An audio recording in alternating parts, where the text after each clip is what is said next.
Caterpillars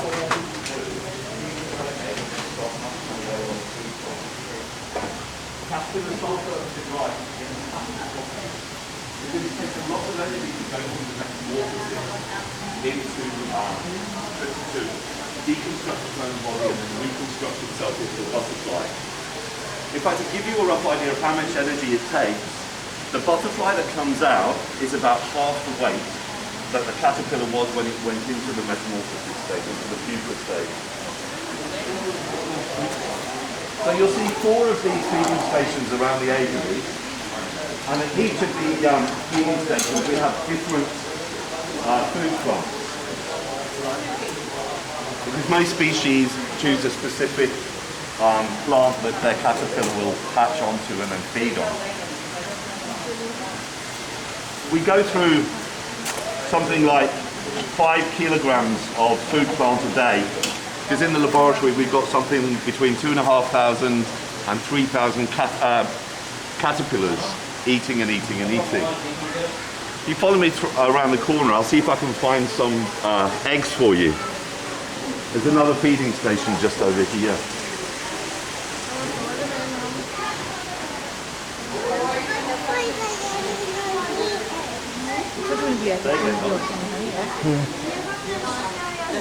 I'm going to try to. It all depends on if a member of staff feeds through.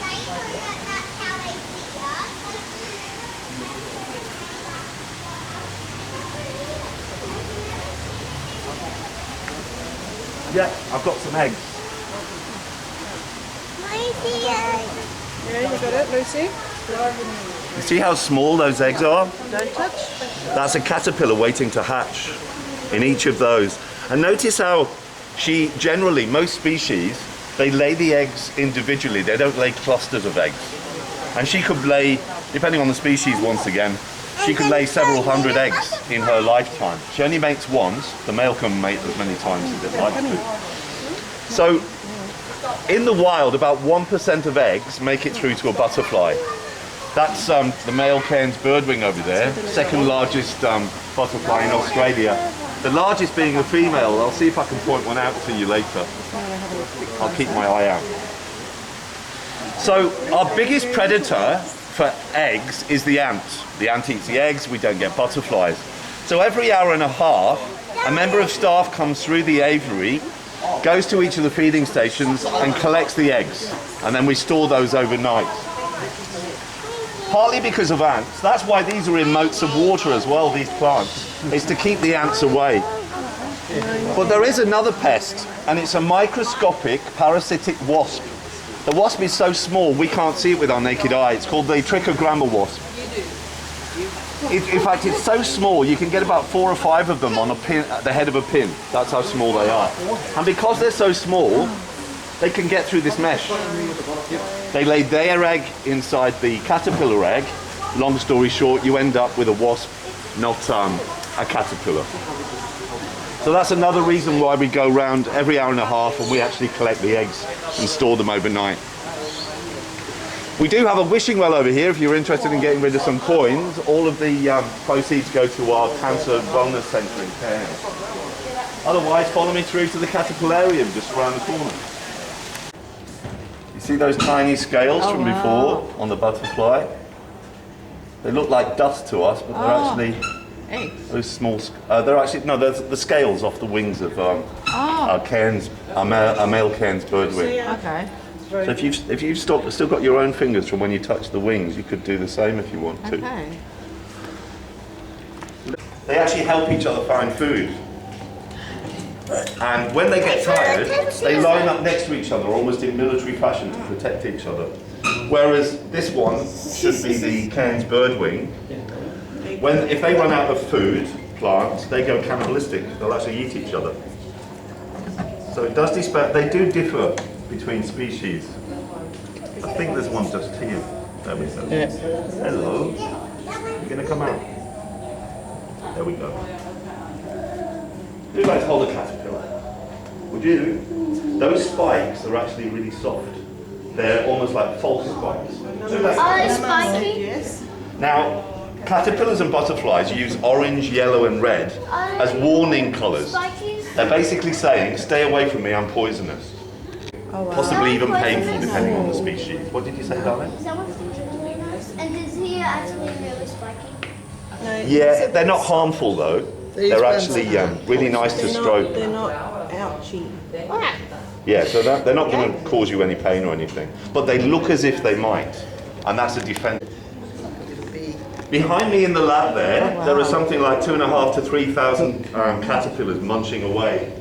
So these are the eggs that we've collected. These are the newly hatched caterpillars here, and these are slightly more mature ones. So with the food plants, we tend to give the newly hatched ones the softest leaves because it's easier for them to eat. Come back. Oh, look at these ones. May I? Yeah, sure. To my knowledge, our biosecurity measures in the lab have never actually failed.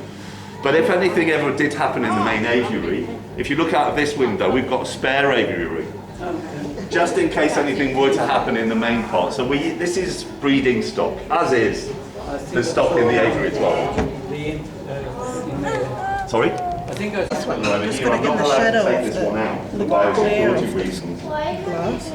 Because my There's one hands down might have there. germs and things. I'm only allowed to take the red labels out. There's one here. So this is going to be turned into, There's a green we one hope there this and a caterpillar brown will one. turn into a Hercules moth, which is in the Guinness Book of Records. Is that live now? Oh no. No, it's Where's the moth? There, and there. And sometimes there's one on the door as well. No, it's not there. So those are the cocoons, and there's the moth there. 2 males and 1 female, I think. Are they like invisible? No, you can see them. Look, Look there. there's Look, them there. look like. They're very hard to see though because they fly at night time. So day-to-day basis, they're about 14 centimeters. So you can imagine 36, that's larger than the school ruler, for example. So that's how it ended up in the Guinness Book of Records because it was the largest specimen of a moth ever found. They don't have a great life. They live for somewhere between 2 and 9 days. They emerge from the cocoon with no mouth. So they can only use the energy that they emerge with. So the female, when she emerges from her cocoon, she hardly moves. She starts sending out pheromones to hopefully attract a male, get her eggs fertilized, and then lay those eggs over the rest of her lifetime. But on a day-to-day basis, between 12 and 14 centimeters roughly would be the wingspan. Excuse me. Yes.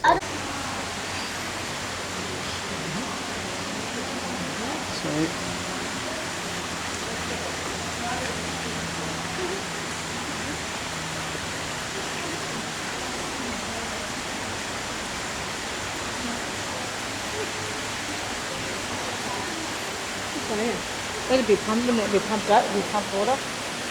it moved just as I.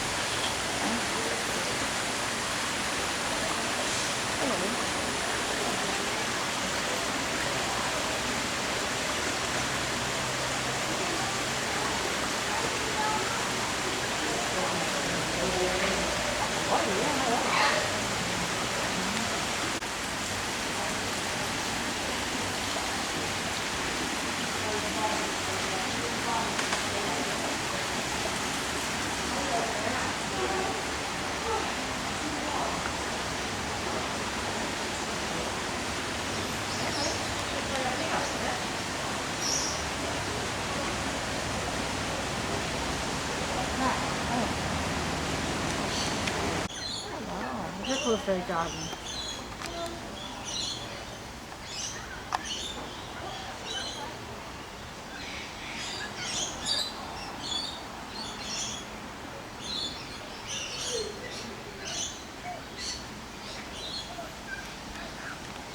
Something moves.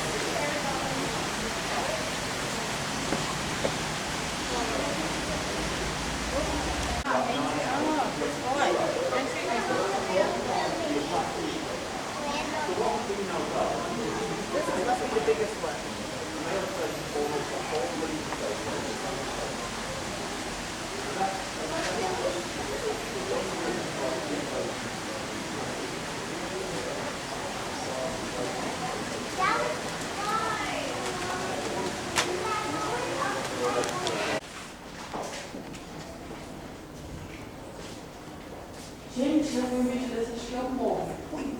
É lindo, né? Pra que eu queria um monstro desse aí?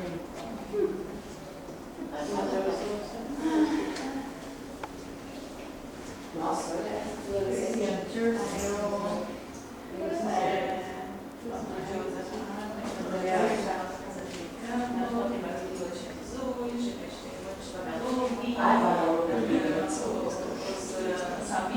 Cantando lá, e aí meus pais venderam a casa, né?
No, there was a big sign down there.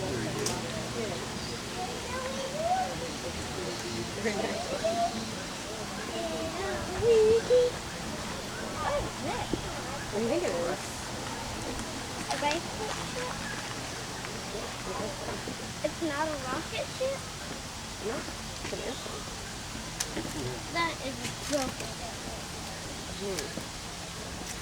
So